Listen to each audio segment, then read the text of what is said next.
We're at Legacy Liquor with Daryl Lamb. Always a fun one, Daryl. Always a pleasure. And we're going to be doing the glassware right now for our sparkling. We've got some lovely champagne. Is that right? That's right. I've got the Charles Heitzig from Champagne, France. Okay. What we're doing today is we're going to show the different types of glassware. I'll get a lot of questions. What should I drink my champagne out of? Yeah, traditionally you think it's out of the flute, which is this one here. That's right. But we do have an older style of glass that is kind of coming back into vogue. It's not great for wine, but very cool. Think of Marilyn Monroe. Think of like the Rat Pack. This is the coupe, the classic coupe. One of the things about the coupe, doesn't hold the bubbles well, but nice aromatics. Sorry, I just dove right in there.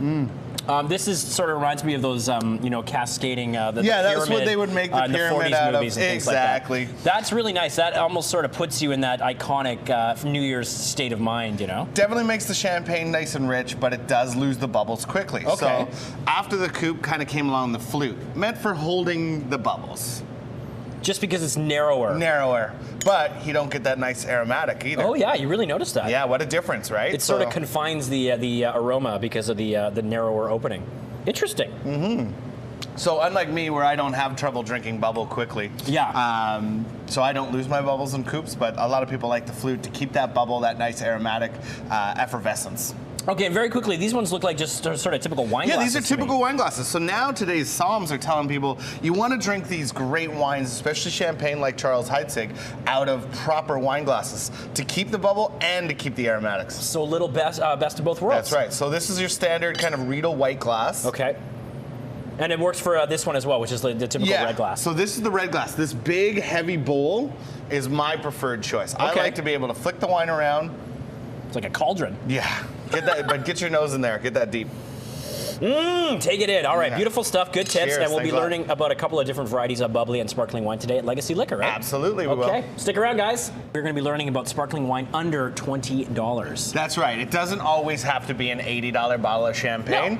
No. Some people don't like champagne. Some people like the crisp kind of style of sparkling wine. So I put together a little flight of 3 different ones, 2 from Italy and 1 from California. Excellent. So we'll start with California? Yeah, all right. So this is the Crane Lake. Crane Lake, okay. Retails for beautiful. Clean, well-made, champagne-esque from California.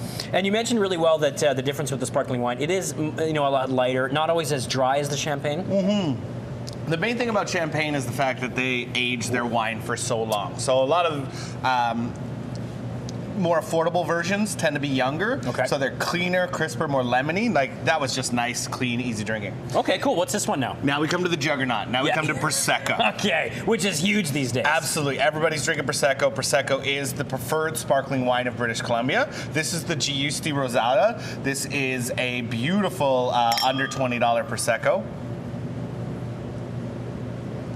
Some people might recognize the Giusti name. It is the owner of the winery is actually Canadian, who is retired from what he does in Canada and now making fantastic wine in Italy. That's a complex flavor, really nice. And then we have a rosé. Yeah, so this is something new to our market.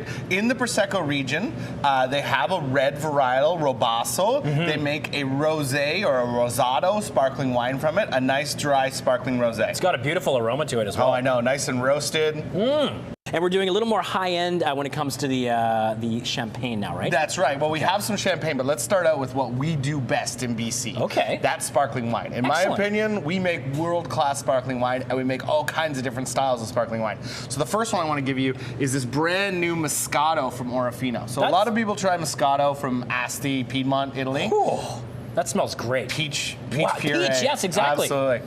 So this is a sweeter style of sparkling wine for people who don't like dry wine. But that's a bold statement to say that's what BC does best. Why do you think that is? Well, I think it's just we have the right climate. You need a cool climate. You need high acidity wines, and that's what we do well. We do like high acidity, low fruit. That is beautiful. And that's the Orofino. The peach is not overwhelming where it's sickly sweet. Absolutely, and it's a little bit drier than even the Italians make it. Okay, the classic Stellar's J is next. Stellar's J, icon of British Columbian sparkling wine, kind of the first. They're doing the full method champenoise, exactly the way champagne is made right here in BC. And as a bird watcher, this is my go-to. Oh, nice.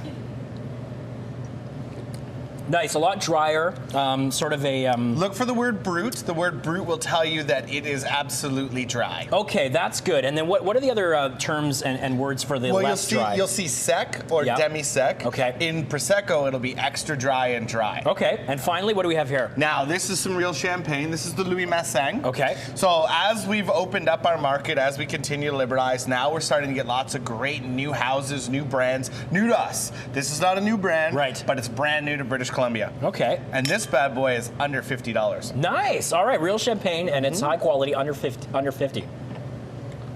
Something that's not under 50 though. Yes, and Jody. Check this bad boy out. The Ace of Spades. This is the Armand de Berniac. This is the Jay-Z Ace of Spades. Yes. This is the one you see in the music videos. This is the product. We do have this. This does retail for about $1,000. All right, so just come in and drop a cool grand, and the Ace of Spades could be yours.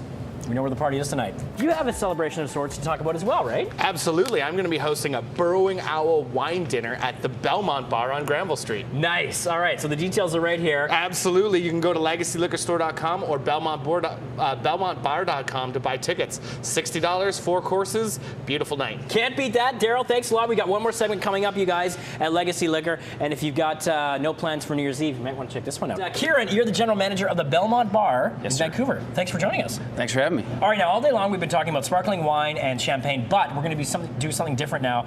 Cocktail, if you're not really in the mood for the bubbly this New Year's Eve, what goes into this one? Because I see some peach elements here. Exactly. Peach tea. So we have this Tatcha tea, which is a peach liqueur.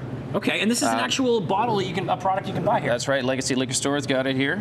Tea infused, peach and herbs. And then we've got a little chocolate liqueur. Nice. Lemon juice, some pasteurized egg whites, and that's it. Nice and simple. You can make it at home. All right. Yeah. So how do I get started with with the tea here? Yeah. Okay. So let's put 1 an ounce in there. Well, it's very dark. Wow. It's really like a nice cup of tea there. Okay. One of those. Pour that in here. Yep. Let's go with some chocolate liqueur. An ounce Creme of de that cacao, as well. 1 ounce of that. Or as I like to say, creme de cacao. Cacao! Do a little Steven Tyler there.